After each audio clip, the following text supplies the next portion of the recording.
If a woman tears down her own house with her own hands, and a man is the one that provides the means for the house to make sure that she has shelter at all, it says that he is allowing her to ruin the inhabitants of that house. Who are the inhabitants of the house? Of course herself, but the children too. The maid servants, everyone that can live their grandma, grandpapa. She is sowing discord or not properly raising children up. She is not properly making her home. She is not properly taking care of the affairs of her household, and so is tearing it down. And if she is also contentious, she makes a man not want to live there, not want to stay home. So he is out in brothels and pubs rather than being at home, because she's always just running her mouth. But the only reason why she even gets to that point is because a man has let it happen. But what needs to be understood is that the curse on Eve is that from now on your desire will be for your husband. Therefore, if at all a woman desires love or her husband and she doesn't get it, listen, time and time again, this here has been repeated by history enough for it to be, never mind a prognosis by a diagnosis. If a woman is unloved, hell hath no fury like a woman scorned. The Bible says that the earth cannot bear up under an unloved woman who gets married. An unloved woman who gets married, a woman who has no love when she is married, is essentially a cancer. She is a Medusa. Her hair is made of snakes, and when she looks at men, they turn to stone. A woman who is unloved will take it out on everything and everyone. She'll take it out on her maid servants. She will take it out on her children. She will take it out on the grandmother living with everybody in the house. She will take it out on the cutlery, the crockery, the pots and the pans. She will take it out on the animals. And she will gossip everywhere. She'll be a busybody. She will influence other women. She will badmouth her man. She will not speak highly of him in the streets, because after all, he is unloving. And so therefore, encourage other women to also come out with their dirty laundry pertaining their unhappy marriages. And so there'll just be this caucus of crazy ladies that are unhappy in marriages talking about their husbands like they ain't jack. When then you speak about your husbands like they ain't jack, that's when you start disrespecting the living daylights out of them. And so you go home with a spirit of unsubmissiveness. But I mean, really, at the end of the day, Adam, why is your wife not submissive? And why does she not even want to submit? And listen, why doesn't she want to honor you? It is rough to submit under a dude you got no respect for. Rough. Understand, it's a thing. Have you ever had a boss that you don't respect because they're just weak? They keep dropping the ball. They can never come through for you. They're scared of stakeholders. They can never put their foot down. They don't really have it in them to lead. You can't rely on him or her to have your back in the climate of stakeholders in the business. Every time you have an escalation, you can't trust that he or she is going to do anything about it. They're a blob. Like bubble gum underneath a desk in school, that as you're feeding your way around there, you find yourself being like, ew, gross.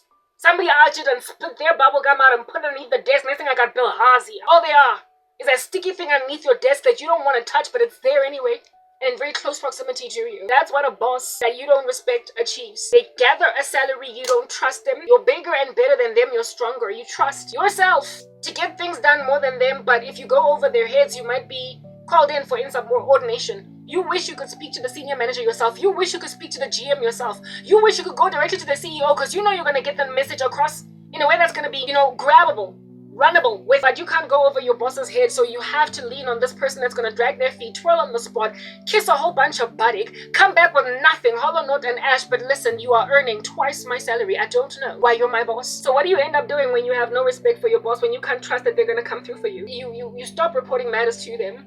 And of course, do they not heinously get discussed, gossiped by subordinates? Hi Lona, sizomcela ukuthi azosisiza ngama-RDS, kodwa he's not gonna get anything done. Ungamnikeza yona i-document yakho ukuthi ayoyisayina, but hayi, sorry Shem, it's gonna come back after 5 weeks. By then, your stakeholder will have already died. Because he's like 99. This person's not going to get anything done. You can give your documents to her and ask her to run them by the CEO, seeing as she is going into a meeting matter. Oh, she's scared. She's not going to want to bother him. Why is she in there, put in that position? What is it, nepotism? What is it, just pushing people along, peddling them like some drugs in like a trafficking operation? You're just peddling an individual up the corporate ladder, but they can't do jack. They can't do nothing for you. And so they frustrate subordinates until everybody gossips.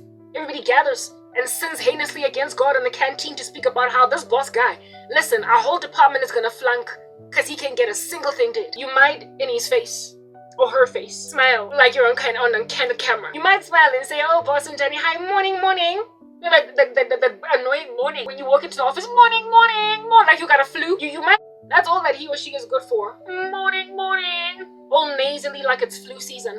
You can smile to them and say, morning, afternoon, hey boss. But just, Jay, how much you have to pull your own strings to get stuff done, and how much you have to make like a contortionist artist or some kind of a gymnast to try to go over their head in a way that's not going to be clear you're going over their head. Basically getting your documents signed and then saying, no. I just ran into him in the canteen. He was behind me in the queue, so I was like, how about I just run this fast one past you? You went to the GM above your boss, and then you claim you met them at the canteen, you bumped into them, and so you were like, here's the document. And so therefore he signed it.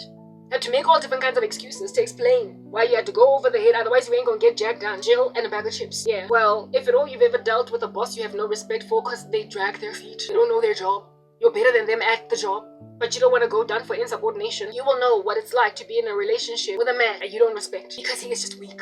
He is fluffy. He cannot be a man. He is not walking in any spirit of manhood. He can't provide. He cannot put his act together. He can't be resolved. He can't make decisions. He can't.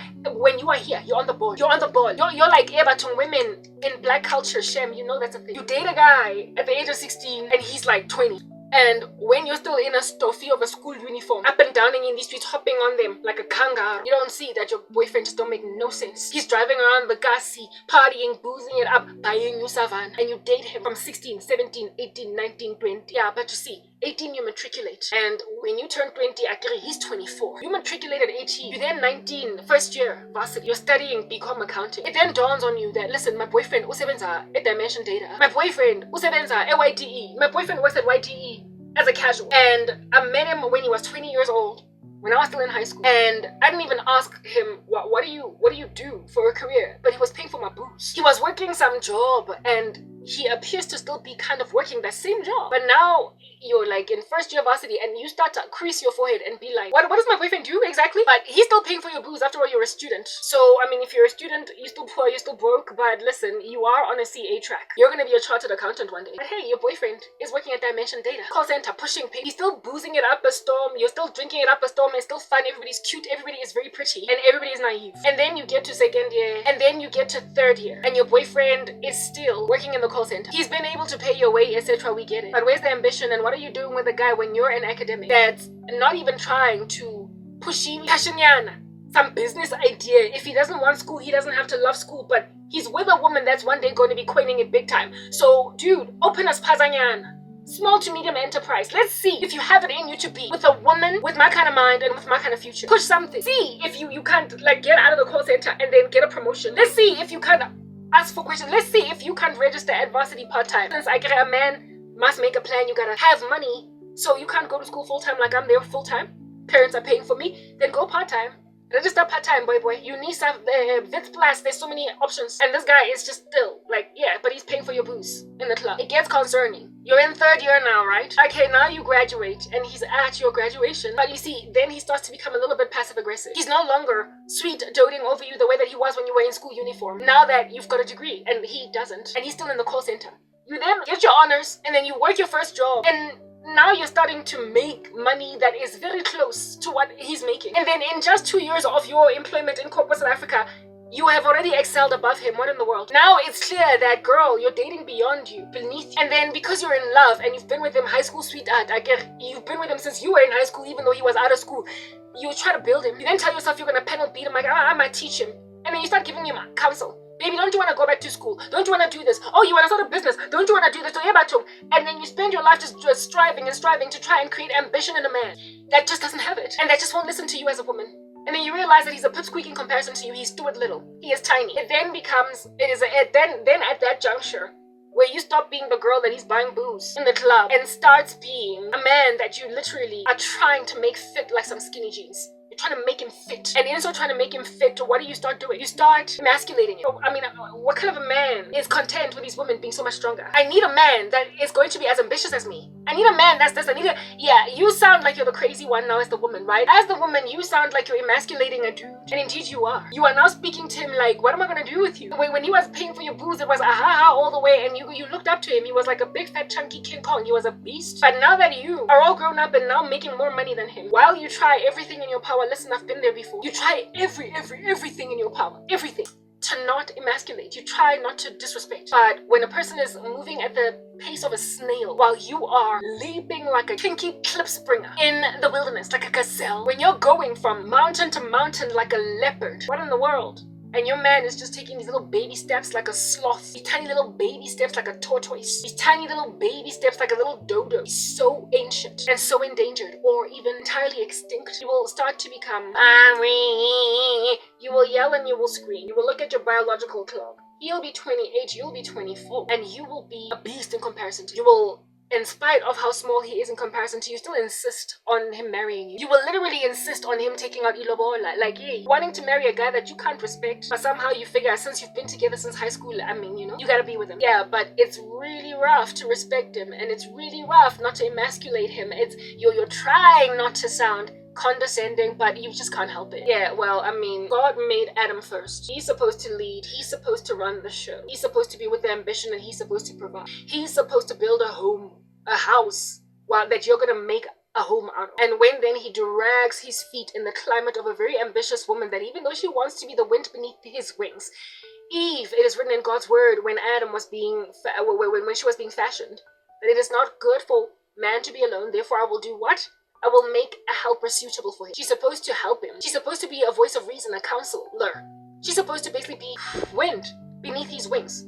She is supposed to help him redirect his steps. She's supposed to help him wake up and smell the coffee and so therefore start to act. But if Adam is passive-aggressive against Eve's advice, opinions, and ideas, he will be snooty and feel overwhelmed and overcome when he is trying to rule her, as opposed to love her the way that Christ loved the church. A man that wants to rule a woman that is under the curse of the first Adam will hate a woman's opinion. A man that is supposed to love a woman, but rather is in the season of cursedness, since he has yet to give his life to Jesus, will have no other inclination, neither prerogative within his bones, but to lord it over Eve with an iron fist. So essentially, abuse of power is Adam's prerogative before he meets the second Adam. He just wants to run the world, run the show, get his bread buttered on both sides, have his cake and eat it too, get a woman to do whatever it is that he wants her to do, but without listening to her. That's why in the New Testament, the Lord implores men and says through Paul that if you don't listen to your wives, even your prayers will be hindered. So therefore, if men don't listen to women,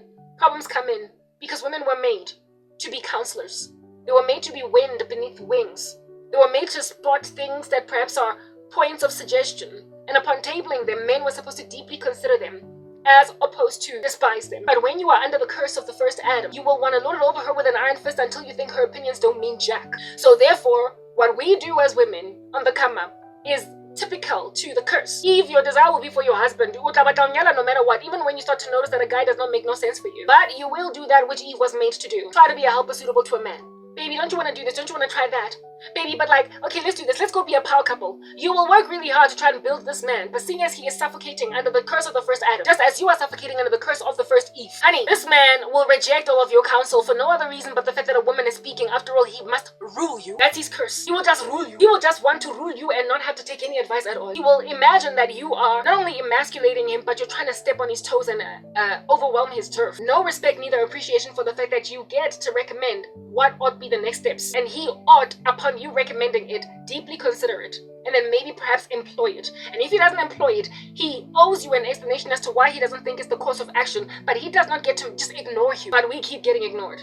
I was ignored by my ex-boyfriend. I wanted marriage because my desire was for my husband. I wanted to get married. I was gonna accept a proposal of a man that was much too small for me, but I imagined that I could build him. I could make him bigger. I could make him stand because I was trying to fulfill my mission as Eve, but I wasn't in Christ. So I was basically then, upon being frustrated by a guy that would not take my helper suitable offers, upon me offering my services as a helper suitable, I fathomed that, listen, right this minute he's wasting my time, so I'm gonna, lift it up a notch, take it up a notch. Yeah. I said to myself that I'm gonna take it up a notch. Essentially what I'm getting at, if you won't listen to me when I'm speaking to you all sweet and tender, baby, I'm gonna out you disrespect the living delight out of you and tell you how you're just not fit for purpose for a woman like me. You're not man enough. How in the world and heaven do you think I'm gonna feel when I start to make triple my salary, your salary, because now, I've already overwhelmed you. My ex-boyfriend, when we started dating, he was making more money than me. Within a year, I was already making more than him. I was on the board.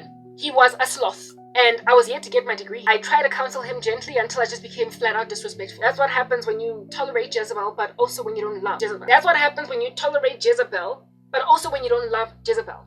From now on, Your desire will be for your husband, woman. If it's a judgment, it means that you will love him, even you will want everything and anything to do with him, even when it don't make no sense, nothing at all in these uneasy street. It don't make no sense. But you will want him anyway, even if it disregards God. And he will rule you to a point of ignoring perfectly sound counsel. My ex-boyfriend would take advice that I would give him, insofar as it came, again, later on in the future from a guy. And it used to break my heart. It was rebellion. It was him saying, I'm gonna rule you, and you don't get to tell me what to do. I wasn't trying to tell him what to do. I was trying to be the wind beneath his wings, but when I got frustrated, I became disrespectful. So, I mean, what happens when Adam does not love Eve? When you want to rule a woman with an iron fist and don't take the advice of the second Adam, who is Jesus Christ, to love women the way that Christ loved the church and to not ignore them, otherwise your prayers will be hindered. You create monsters. You create hell hath no fury like a woman scorned. You create angry black women. You create the angry black woman phenomenon syndrome.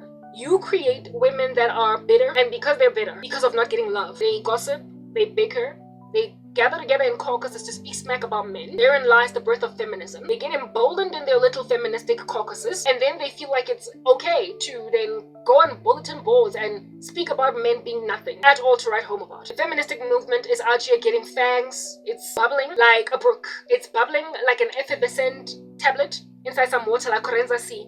It's foaming at the mouth like a drug addiction, and it cannot be stayed. But for the all-consuming power of an almighty God to convict individuals that are in this crazy brawl of crazy, of sin. If the Lord does not rock up and intervene, listen, it'll bubble over like Eno over a cup, and nobody will stop it. So when then you get a bunch of disrespectful women, understand this. I am unloved. I'm not sufficiently loved. I have a home that I stay in. I need you to understand what happens when you don't love a woman. I have a home. I have very comfortable means, if you will. I'm relatively cushy. I mean, you can see in my environment that my skin, I'm healthy, I eat as much as I want. I'm even lamenting that the previous rings that I bought from Temu were not fitting all together properly because I feel like I'm gaining weight. I got blueberries in my stomach, I got strawberries.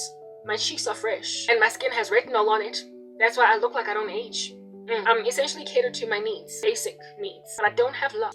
I have a cat that when it first rocked up all up in these streets, I can't say that it was a stray cat. It was lost because it clearly has a previous owner because it was neutered. And according to the vet, when we first took it to the vet, when it was all up and lost on this property, it has also been vaccinated against something. So it had someone that owned it before that was willing to take care of it and everything. But it strayed, walked away, did a thing, jumped over the street, and found itself here. I thought this cat would find its way back home after 24 hours, but I kept it over one night, and it decided to just keep coming back to me. So I guess it was drawn to the Holy Spirit or whatever. At that stage, it was a kitten. It was not too big. It was very small, very cute, very white, very fluffy. And I was like, oh my goodness, it's so quiet. It does not bark like a dog, and it only purrs, and when it needs to pee, it goes in the grass, in the garden, digs a hole. So I'm not ever gonna have to wipe anything down. Essentially, it's what we call low maintenance. When I saw this cat coming back to me, and we also went and we took a photo of it and put it everywhere on some lost cat, call this number, nobody called. So don't nobody come for the cat. It was a perfectly taken care of cat that, however, strayed from where it was at, liked living with me for 24 hours until I guess the owner now gotta be bereaved that it lost a cat. I didn't steal a cat. It just chose me, okay? This cat chose me because the first time it saw me, it even rubbed itself against my leg. So it chose me. It chose me. Okay, I liked it. It was so cute. It was so incredibly cute. So I kept it. I was like, it's low maintenance. I'm cool. I'll take it. Months progressed and life continued to happen the way that my life is happening. I was entirely enamored and besotted with my cat. I was entirely enamored and besotted with my cat. I thought it was the cutest thing under heaven, especially considering it walked up here as a kitten. It was still so small. And even as it grew, it was still so cute. But as the months progressed, I became increasingly frustrated with having an animal because, albeit being low maintenance, unlike a dog, I still have to open for it and close. I still have to keep on changing out its food, its water, and I still have to deal with its whims, its irritations. It also sometimes just dust bathes, just kind of rolls as a white cat in the sand and then comes here looking brown, and I'm like, listen, I live in an environment that is closed up and I don't have much to myself. I can't afford to just keep taking you to the vet or cleaning you or whatever. I don't get to have your coat brown and then roam around all over these streets all up in my space. In the beginning, I used to make a small little cat bed on my bed, and I would allow the cat to roam freely where it wants. Over I think it's been about 3 years now since this cat found its way here. Maybe even 4. I stand corrected. It started out hanging out anytime it wanted on my bed, and I remember the first time the cat came in after it was raining, and its paws were muddy, and the cat put its paws on my bed linen. I was like, oh, you silly cat. And I just wiped it down, and the next day I changed my bed linen and it was nothing. It was water under the bridge. Now, every time I hear a rainstorm, when I see clouds, I get anxious. I get trepidatious. Because if I call the cat, you know cats are aloof. You don't just get to say, hey, cranky, and it'll come inside the house. You have to cajole it. You have to maneuver your way around. You have to be a smooth criminal to get it inside the house. Like, they're not like dogs. Like, you can just be like, hey, Spotty, and the dog just comes in. So every time the clouds start together, I tell the cat, listen, you're not going to like it outside when it's raining, so please just come. And I have to be like all like cajole. I have to be all cajole. And sometimes it'll just be aloof and leave me alone and insist with me being worried about it, on hanging out in the first few 15 minutes of rain. And then next thing, it starts to meow like no man's business, trying to come inside, and I'm like, but I called you in when the clouds were gathering. And then it'll come in all wet, and it'll shake its fur, and it'll get on where it is that it sleeps with those paws that are muddy now, and those paws of its that are muddy now. And I would then feel irritated with that. I then feel, while I love my cat, I still do. Every so often I look at it, I'm like, it's so cute. I, however, feel burdened by it because I don't have love. In the beginning, I had capacity to really adore it and dote over it. But as time progressed and life slapped me upside the head, I realized I've got too many life conditions to own something I must care for and be consistent with. And so therefore, I went from basically having a cat bed on my bed, and I moved the cat bed to a chair over there, and I put pillows and everything to make it nice and comfortable. And the cat's not allowed on my bed because I don't want to have to change my bed linen every 3 days. I also don't want to deal with cat fur all over the grill. If it has dust bathed, let it hang out in a bed where it is that I can just grab that stuff and put it in the washing machine the next day. But you don't get to dust bathe and then hang on my bed, and I'll have to change like the whole hall, just taking out bed linen and whatnot, and when the cat then climbs on my bed, I scream, I yell, I'm, no, get off my bed. It's like a whole struggle. It's a tug of war. And I also don't have like a cat flap where the cat can easily come and go. So when I'm sleeping and the cat wants to go outside, it literally comes in my ear and starts to kind of hover around my face to let me know that, listen, I want to get out. And I feel irritated that it's interrupting my sleep. And sleep is precious to me, especially considering I dream horribly. So I need to sleep all throughout those hours to get all my 8 hours in, and then I will deal with the spiritual war in the morning. So if I wake up, if I get my sleep broken in the middle, it's like I have to now labor on the fact that, listen, these witches are at it again. So I don't like interruptions of sleep. So every so often, I strategically lock the cat in the house so I can sleep a full night, and it sleep in the house. I put food in the house, and I let it sleep. It tends to, there's plenty of cushy spots in the house that it can chill on, right?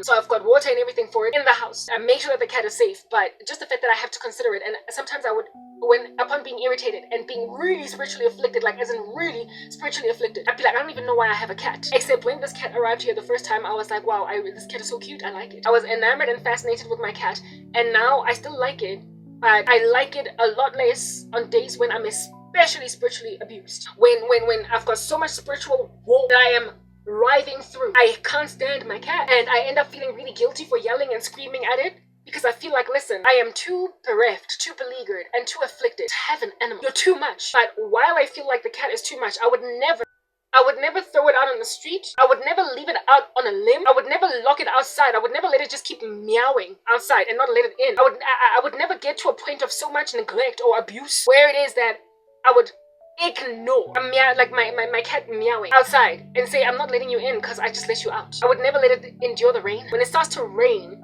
when the cat is out there, even though I am like, but why do I even have a cat? I stand up and I go outside and I'm like, I try to call it. Where are you? Hey, crank cat, come inside. And sometimes it's still aloof, it ignores me. And then I have to like just stand there. And then when the rain gets super hard, sometimes I go and I basically just grab it and bring it inside. And you know that cats don't want to be touched a lot of times, especially when they are aloof towards. So if you touch it, it'll be like, ah, and give you grief. But then for me, it's like, but this is in your best interests. And also, when a cat has determined to go outside and you want to keep it in, it won't leave you alone. It'll have zoomies, it'll scratch at the door, it'll do this, so you can't just ignore it. So therefore sometimes, because the cat has become nice and brave, it used to be very scared of the rain before, now it knows that rain is not harmful because it has a comfortable home to live in. So sometimes when it's like drizzling, even though I know it's going to be very uncomfortable within mere moments, it insists on going outside even though, listen, it's drizzling and you can hear the pellets of rain on the roof, that it's drizzling. It knows what rain sounds like. It's smart enough to figure all that stuff out, and yet it'll want to go outside. And I will feel irritated that you just want to go outside so you can be like a little child wanting to play in the rain, but very soon you'll be back in because you can't just stay in the rain. Why are you trying to go outside, but you can't ignore it when it wants to go out, because it's going to irritate you and scratch at the door and jump from spot to spot to spot and evidence to you that you're not going to hold me hostage. There are independent animals that also want their way, They're like Frank Sinatra. You don't get to tell a cat jack, right? If you have a cat, you would know that's a thing. You don't tell a cat nothing. So you have to open when it wants to go. And so I open only to open again for it to come back in just 5 minutes. So it just wanted to catch some air, but then it was too much air, and now it's scratching at the door again, meowing like a baby, and I have to open for it. And this has been my life with this cat for the past 4 years, and on better days, I'm happy to just keep on up and down like a yo-yo, opening and closing for a cat, and changing out its linen, and da-da-da-da-da-da-da-da. But when I'm really going through it, I often say under my breath, but why do I even have a cat? Well, yo, that's an animal. And largely, I would like to imagine that it doesn't realize that I'm passive-aggressive with it. Largely, yeah. Also, another thing about cats, right? They groom a lot. They lick their bodies. In the beginning, I had no qualms with it. I didn't care. Now, I can't stand the sound of my cat licking itself to a point where when it starts to grow, I feel grossed out by it. Listen, I feel disgusted because what it's licking, it's cleaning itself. So after it like dust bathes, it's like it's licking its dust off all that sand soil. I'm thinking like a human being. Like, it's so gross. It's like falling on the ground and landing in some poop and then deciding to lick it off. I find it disgusting. I find it disgusting. And you know how cats will also lick themselves in between their legs, and I'm like, ew, that's your nether regions. It's your genitalia. Gross. It's a girl. It's an animal. That's what they do. And that's one of their behaviors. I never used to have qualms with that. I kid you not. Now I find it so disgusting that I have to cover the cat so I don't have to see it grooming its body. And I hate the sound of it so much that I have to either turn on a fan so I don't have to hear the licking, or something on YouTube. Put earphones in my ear the whole duration of time when it's grooming its body. I never used to have issues with it, and now I do. I'm looking at this cat like it's a human being. Don't lick. Ew. Why would you lick your own body? What the heck? It's a cat. And chances are, if my life had been maintained healthy, I wouldn't have qualms with a cat's grooming. Now I've got this idea at the top of my mind that I will never ever get a cat again. No, never mind a cat, but just a pet at all. I would never get a dog. Even though there was a time when I used to have dogs. I'm a little one when I was a child. I can't fathom an animal now, because cats are some of the most carefree animals that will give you peace. And if at all I can't own a cat, if in the season I get what then would have been a dog? Well, I've been my group. That would have been a lot more maintenance. So essentially, I just feel like I can't own an animal. I told you all that story with my cat and the issues I'm having with it now. My cat is what's the word that I'm looking for? An easygoing animal, like proper no issues. I'm the one here with the trauma, the PTSD, and the lack of love. I'm the one here that's just striving through too much in life. To have something I'm taking care of. Why do you think occult practitioners, one of their key strategies is to put babies in women's stomachs? They want to control you and to embitter you and to cause you a great deal of sorrow through children. But you see, the love of children is hinged, literally it is dependent upon how loved you are by the world, and how loved you are in particular by your world. Which is why it is entirely erroneous and a grand folly, women. This is why it is erroneous and a grand folly, women, to think that you can not only do without men, but bring children into this world without responsible fathers. Which is why it's irresponsible to think that you can just merely get a sperm donor. Which is why it is irresponsible to think that now that you are 40 or over 35 and there appears to be no husband coming, that you can just quickly have a baby with any boyfriend that you will meet on the street that will impregnate you and so therefore be a sperm donor and enable you to satiate your desire for children, enable you to satiate your desire for motherhood. And even if he doesn't pay child maintenance, whatever, all you wanted was a child. You are naive to think that you're going to be okay. I told you after an hour and a half this phone would be done exporting. You are naive to think that you can have a baby without having sufficient love around you and think that you're going to be maintained with a healthy relationship with that child. You are naive. The cat, I often ask God, why did you let the cat come into my life when I would later on become so essentially passive aggressive against it, that I would feel so burdened by it? You knew those years ago when this cat came here all cute as a kitten that it would at some point in the future function as a snake. The Lord allowed it in order to help me see what in the world it is that these men do who are in the occult to women, through insisting that you have a baby first, then I'll let you go. Have a child first, then I'll let you go. Especially considering, Karabo, you are broody. You've been broody since 22. Ever since you were 22 years old, you've wanted to have a child. Well, just have one. Just have one. Because I remember there was this one woman when I did that, I told her when I was 35 years old. I was like, I want children. And I'm worried now that I'm 35, and this is apparently the age where women get geriatric wombs. I am concerned that I very potentially might not be able to have children and on time. And she was like, why don't you just have one? I literally could not believe that she asked me that, given that she knew that I was a Christian. I was like, have one? Honey, I don't have a husband. Like, I don't have family. I have nothing. Like, it don't make no sense. Like, listen, this woman was literally counseling me that just have a child, everybody will take care of that kid. Everybody will have that kid's back. And listen, it's a thing in the black community that children get fat. Children grow up, they get fat. Children run and they are healthy. They run and they're healthy and they appear okay, but they are not mentally healthy and they're also not loved. They're not loved, even though they're taken care of. People make sure they don't die largely. People make sure that when their stomachs start to grumble, somebody is there with some porridge. You will not be starved. You will have more food than you can eat. As a black child growing up, you will not be emaciated, at least if you're not growing up in a poverty-stricken family. You will have enough food to eat. You will always have God, you will always have whatever, but my goodness, love, actual attention, like compassion, concern, concentration on you, questions. Are you well? Are you okay? Hugs, kisses. After you getting out of the state of being a baby, you will get hugs and you will get kisses when you're still like 2 or 1 or 3. But after a certain age, you stop getting hugged. You stop getting kissed. Once you turn like 7, 8, once you become like a preschooler or even a prepubescent, you stop getting the hugs and the kisses, because hugs and kisses in the black community are reserved for newborn babies. They're the ones that everybody's always squeezing the cheeks off. Ooh, gaga, oh, nana, you're so cute. But after that, listen, you're on your own. And now, manje, seeing as that time, that age is so young, so too young for you to remember. Ooh, gaga, ooh, nana, and everybody out there like, listen, if you have no memory of all that kind of attention, what in the world? What kind of an adult are you going to be? What kind of an adult are you going to be? What kind of an adult are you going to be when you think that you've never been loved, you've never been kissed? I thoroughly still to this day feel like as a baby, I was probably just ignored. I feel like as a baby, nobody ever squeezed my cheek and said, oh, so cute. Carried me and sang me to la na na na. You know how babies are always just being harassed in the cheek area? Always just being kissed by random mouths. The way their cheeks are so soft and cushy to land on, they're thoroughly massaging, so it's easy for you to just kind of like put your lips on there, just keep on kissing baby's cheeks. However, I've got a warped view of my babyhood, because I don't even think that I was ever kissed. And if I was somebody out there massaging their lips with my cheeks as a baby, the way that you can't help but do that with babies, because I just never received it past a certain age. I don't even remember ever being really loved as a child. I don't. But I'm pretty sure that somebody squeezed my cheeks and somebody kept on kissing my cheeks, mushing them with all of their saliva when I was still a baby, but I had, of course, no memory of it. So I have no memory of love. That's how it is in the black community. And then forget about them when they turn 7 or 8, and then tell them to walk in downtown Johannesburg by themselves, coming from school, going to school because you're too lazy or you work too far. Okay? Parents in the black community, because you work in Pretoria, it's okay for your son or your daughter to travel go Brie by herself. After all, Pretoria is far, and girl, you go to the school, and I'm not trying to change schools, and while it's a healthy thing not to keep on changing children's schools, you need to make arrangements for your child's safety somewhere along the way. Even if you change jobs and you end up working on the other side of the world, your children's safety still needs to be paramount. You need to arrange for them to be okay as to how they travel to school. If you can't pick them up anymore, then you need to arrange for somebody else to pick them. Yes, there are responsible parents in the black community. There are loving parents in the black community. There are hugging moms and hugging dads and people who keep basically having each other's backs. My ex-boyfriend's family was like that. I don't even know why he's now such a monster today, because he had the right foundation. But largely, in the black community, and I know that that's a thing because I had friends, right? I'm a black woman having grown up amidst black people. I had friends.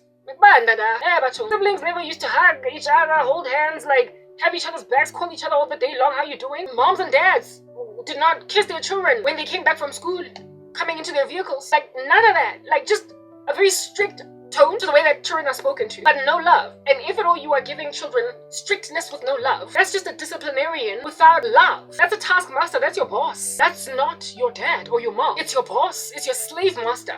I'm strict, do this, do that. It's Mrs. Trenchbull over Matilda. And if at all your mom is Mrs. Trenchbull, she's always yelling at you, but she doesn't hug you. What the heck, you're gonna be scared of her, sure. But you will not see a loving figure in that. You will not see a place of safety, of solace in that space. You will only see Ihonji, a place where you sleep at night. So let me then go back to children. Kids, okay? When women are not loved, while they might have a maternal instinct because it is given us by God from a certain age, very shortly after our first period, just mere years after our first period, we start to have a yearning for children. I've always thought that kids were cute, right? When I was a child in primary school, standard 3, that would be grade 5. When I was a child in primary school, standard 3, that would be grade 5. I used to attend this aftercare where it is that you go after school and your parents pick you up from there, but it's a creche. But I was in primary school. There were a few primary school children that went to an aftercare at a creche where it is that because our parents knocked off at like 6, 7, no, at like 5, 4, 5 in the evening, and could only pick us up at like 6, 7. We therefore would spend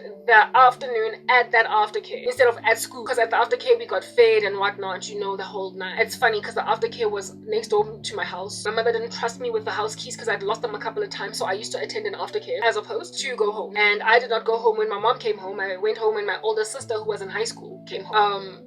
But in this aftercare, it was a creche and there were babies there. And as little girls in primary school and little boys in primary school, my friends and I, we used to love playing with the babies because they were so cute, they were so adorable. And we would help the teachers basically just kind of, you know, keep them in a bunch. So I've always had a fascination with babies. I've always thought they were very cute, very adorable. I would kiss them and I would hold them, even though, you know, when an 11-year-old or 10-year-old is holding a baby, they just look like they're carrying such a load. But yeah, we used to always just carry these babies and just play with them, and what have you. So I've always thought kids were cute. I was never that young child that hates babies. I always thought they were cute. But in spite of my belief of all of their cutosity, shall I call it cutosity? Despite my belief of all of their cutosity, I nonetheless did not want one. Like, no, it was always a taboo. Like, yeah, ain't nobody out here be trying to be pregnant at like 13, 15, or 16. I did not fathom myself a mother. I did not imagine that I wanted to be a mother, even though as a little girl I wanted the whole Barbie doll, Ken doll house,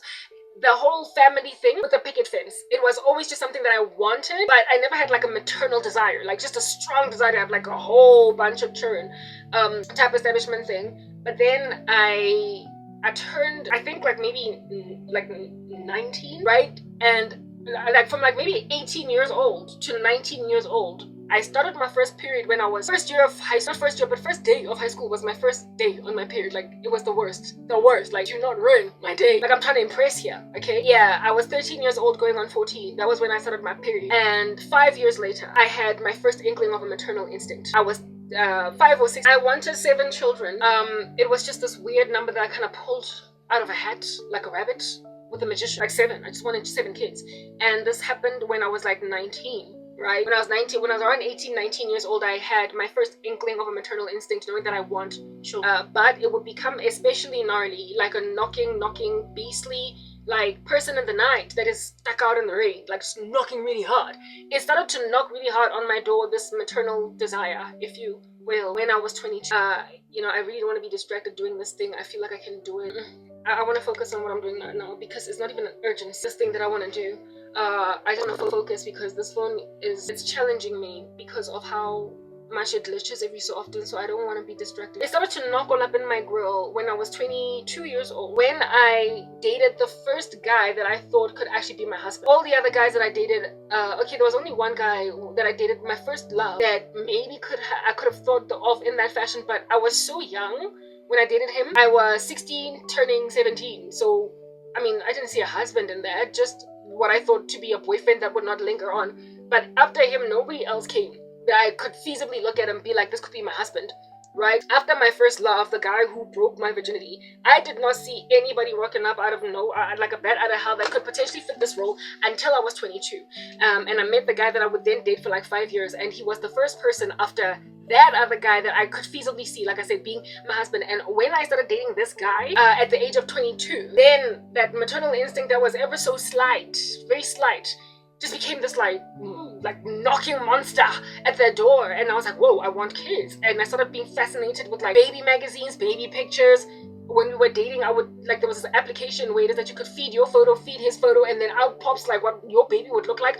I would keep doing stuff like that, and I wanted to get married so that we could stop making babies already, etc. So frankly, what I'm trying to get at is that at the age of 22 was when the maternal instinct became especially gnarly, because again, it's gnarly when you're not able to meet it, to fulfill it. Okay, yeah, that happened the way that it did, and so I wanted, like I said, I wanted a child. So the maternal instinct in a woman, even though you start out just kind of maybe even apathetic towards children, not wanting them at all, or maybe you are a little girl that thinks babies are cute, but no, you're not trying to have one of your own. Somewhere along the way, a couple of years down the line from your period, God will breathe it into you the way that he breathed into Adam, and then he became a living soul. He will breathe it into you, and you will now have a longing to, you will then have a longing to be a mother, even though before then you just didn't care for children. I often used to ask myself when I was a child, like especially when I was a teenager, I would ask myself, how in the world do women have more than one child? Because pregnancy just seemed so onerous. It just seemed like such a laborious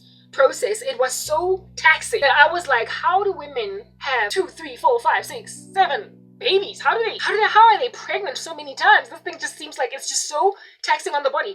And the reason why I asked this question when I was a teenager was because my mother had my baby sister when I was 17 and I saw my mom's pregnancy. I saw her before and of course during, and I was like, this thing is so taxing. It's just, she became so fat, so big, and my mother never used to have any stretch marks on all over her body. Like throughout her pregnancy with me and my older sister, her body was just like it bounced back, clearly, because I of course I didn't see her because I was the last born in that instance, but nonetheless I knew my mom when she was without clothes. So what my baby sister did in my mom's body, given that she was already older and had eaten all that McDonald's and age had caught up, because she had my little sister when she was like 43 or 44 or whatever, she got these stretch marks and she got chubaba on her face. She got cloasma, right? Melasma, cloasma, whatever you want to call it. She never had that with me or my older sister. Yeah, according to her, she had to go and see a dermatologist for all of that chubaba business after my baby sister was born. But basically she just did not carry very beautifully, like even in the slightest, like not at all. My mother's pregnancy made her something different. She just looked beastly, monstrous, and my mother is quite a beautiful woman. Throughout the pregnancy with my baby sister, it was hard to see her glory. It was absolutely hard to see her glory. And when I saw the pregnancy, I was like, how do people have like more than one when pregnancy does this to you? Like the stretch marks on my mom's stomach were so black. Today you can't even see them, but they were so black that I was like, what in the world? Like, what is going on over here? Yeah. I couldn't fathom how women could have 5 children, 6, but I got to the age of 19, a mere 2 years later, and I was like, listen, like I said, a magician pulling a rabbit out of a hat. I pulled out the number 7. I was like, I want 7 kids. I didn't care that my mother had just a heinous pregnancy with my baby sister. I didn't care that I would get those black stretch marks on my stomach. I didn't care that I would also maybe get the chubaba 7 times over. I didn't care that, yeah, what I'm trying to get at is that when a maternal instinct is on your door, when a maternal instinct is knocking on your door, you will all of a random Sunday afternoon not even care that you're going to lose your figure, that you're going to get stretch marks in places you never thought could ever get stretch marks, like your toe, that you're going to get a different face altogether, that your nose going to look like it has a different genetic material. The way it gets so big, you just don't care. Because to you, the joy of motherhood or the anticipation of it trumps what pregnancy could do to your body. And I got to that place at the tiny age of 19. And I mean, that is like the most vain time of a young woman's life. You're so young, you're so beautiful, that you don't want anything to crack you up. But I was like, listen, I'm doing this 7 times. And then I turned 22 and met a guy that I thought could feasibly be my husband, and it just went through the roof. God is the one that does that, right? He's the one that, even though you're on your period, you don't yet have a maternal desire, but very shortly after you start your first period, he then prepares you for motherhood by giving you a desire for children. When then people go out of their way to rob you of that fulfilled desire, whatever, they're evil, they're wicked. But when people use that desire that God breathes into you, the way that he breathed into Adam and then he became a living soul, when people use it to be an affront to God, to afflict women, and to make sure that God's beautiful institution of marriage and his love of family gets maligned by the lack of love of children and of women, you are a bane to God's eternal existence. You are the scorn of heaven. You are the maligner of all things wonderful and fantastic. And the Lord is not going to basically just kind of sit back folding his hands like a newspaper and do absolutely nothing. The Lord is going to afflict those who afflict his institutions that are precious and beautiful. If you have no respect nor regard for the fact that it is an emotional impetus that is awarded a woman to desire a woman, not a woman, but to desire children. If you don't have any respect that emotional impetus has been given these women by God in order for them to be doting mothers over babies that they might nurture over them and feel a big sense of protection. If you make a decision to use that in order to be an affront to God by abusing women's nurturing, mothering thing that they do, so you could get to women in the spirit of misogyny and in you abusing power, what in the world? Like, listen, you are the worst nightmare that heaven could ever gaze at. You cannot use a woman's maternal instinct and a woman's desire for children against God, to sin against him in women. You're not going to be okay on that day. Listen, you're not going to live. You're not going to make it. You're not going to make it. Like I said the other day at the end of my video, you're not going to make it. Using that accent, that British accent, you're not going to make it. You don't get to use the gumption inside women that God gives to rear children against, never mind women, but God, in so creating societies, in so creating a human race that is healthy in mind and in heart and in soul. If women are not loved, the ramifications fall upon children. It is inevitable, because nobody here is a robot. Nobody here is unperturbed by elements. Nobody here is living in a vacuum with all things equal. People respond to external stimuli, and it then influences their future decisions. and their behavior. So therefore, a woman can literally end up being the bane of her children's existence because she's unloved by her husband or is abused by society. She can end up struggling to be a mom that makes any kind of sense. No one operates in a vacuum. Emotions have power to change a person's behavior. And if a woman is always bereft, she will struggle to be an available mother. And if at all she's not an available mother, she will be the scorn of her daughter because she might even be one of those narcissistic moms that is competing with her child. Or she might be one of those overbearing moms that thinks that her son is her husband and so hates every daughter-in-law prospect. She will be a nasty little gnarly monster of an athlete's foot infection that will thoroughly make it impossible for societies to thrive because, listen, society commences from the family. And if the family is healthy, then society is healthy. If thoughts in the family are healthy, then society is healthy. If kids are loved, then society is healthy. And if kids across the board on a multiplier are healthy, then they're not going to influence each other trash even in school because they come from healthy families. So if your primary prerogative is to just break up the nuclear family, if your primary prerogative is to undermine the institution of marriage, and if your primary prerogative is to put babies in women's stomachs so you can handle women, so that women can be subdued and put in their place because of the fact that they'll be too concerned about children. Whew, yes, like it would. Listen, God made Adam first to create families on earth. You don't get to mess with how families operate and how they can love God and not be lambasted by a holy God ultimately. Some of these people who work in the occult, like, listen, I often wonder when they arrive in eternity, just the blows, like the interwoven judgments that slap them and the reason why they're enduring what they're enduring, they suddenly are aware of it.